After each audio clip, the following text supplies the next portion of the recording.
اللہ رب العزت کی بارگاہ کا توبہ اور استغفار کا دروازہ ہمیشہ کے لیے کھلا ہوا ہے، ہمیشہ ہمیشہ کے لیے کھلا ہوا ہے۔ جو بندہ صدق کے دل سے خالص نیت کے ساتھ، اخلاص کے ساتھ اور پکی اور سچی توبہ کرتا ہے، اللہ رب العزت پھر اس کی بدکاریوں کی طرف نہیں دیکھتا، اس کے گناہوں کی طرف نہیں دیکھتا، اس کی لغزشوں اور خطاؤں کی طرف نہیں دیکھتا، بلکہ پھر اپنی رحمت کو دیکھتے ہوئے رب کائنات اسے بھی معاف فرما دیتا ہے۔ آپ نے سنا ہوگا کہ بنی اسرائیل کی قوم میں ایک شخص تھا کہ جس نے 99 قتل کیے تھے،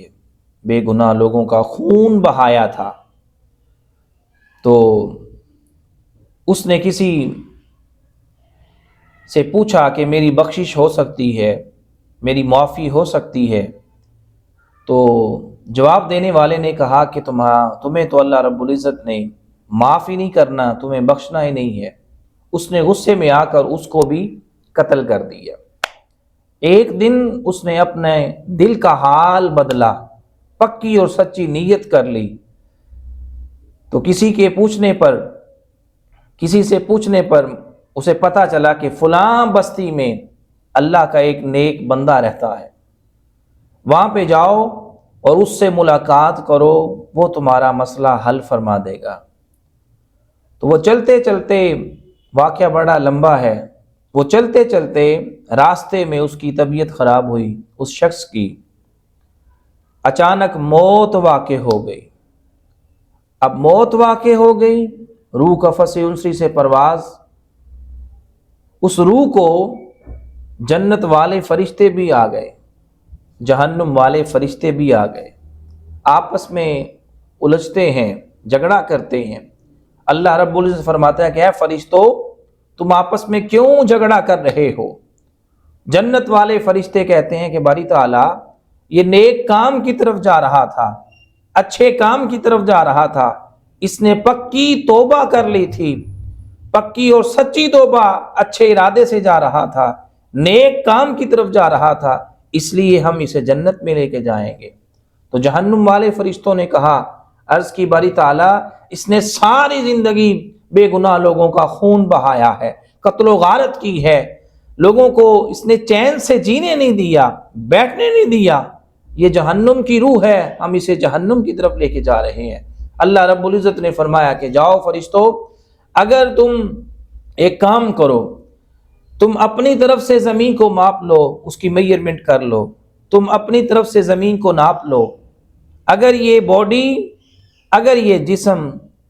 اس کا منزل کی طرف زیادہ قریب ہے تو جنتی فرشتے جو ہیں وہ لے جائیں گے، اور اگر یہ اپنے گھر کے زیادہ قریب ہے، اپنی منزل سے دور ہے، تو یہ جہنم والے فرشتے لے جائیں گے۔ اب دیکھیے اللہ تعالیٰ کا کرم، دیکھیے اس کی رحمت، دیکھیے تھا تو وہ اپنی منزل سے دور ہی فرشتوں کو اپنے اپنے کام پہ لگا دیا، اپنے اپنے کام پہ لگا دیا، لیکن اس طرف جو اس کی منزل کے زیادہ قریب تھی، اللہ پاک نے اس زمین کو حکم دیا کہ اے زمین تو سکڑ جا، تو تنگ ہو جا۔ بس وہ سکڑ گئی، دونوں فرشتے اپنے اپنے کاموں پہ لگ گئے، دونوں نے میجرمنٹ کی، ناپ کی، اس کی پیمائش کی۔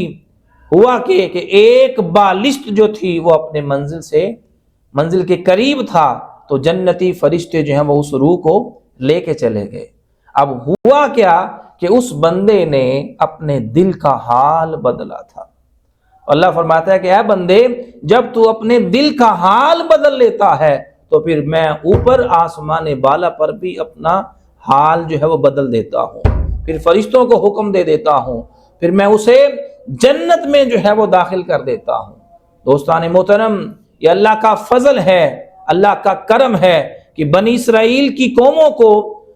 حکم یہ ملا تھا کہ اگر تم اپنے گناہوں کی بخشش چاہتے ہو، اپنے آپ کی توبہ قبول کروانا چاہتے ہو، تو فقتلوا، قرآن میں حکم ہے کہ اپنے آپ کو قتل کرو، اپنے آپ کو قتل کرو۔ تو جب تم قتل کرو گے تو تمہارے گناہوں کو معاف کر دیا جائے گا۔ لیکن اللہ رب العزت کا یہ خاص کرم ہے امت محمدی صلی اللہ تعالی علیہ وآلہ وسلم پر، ادھر 100 سال کا بھی گناہگار ہو، گناہوں میں لت پت ہو، جکڑا ہوا ہو، سچے دل سے اس کی بارگاہ میں آ جائے اور بارگاہ میں آ کر سچی توبہ کر لے، 2 آنسو بہا لے، خدا کی عزت کی قسم اس کے 2 آنسو بعد میں نکلیں گے، رب کائنات اس کے گناہوں کو پہلے معاف فرما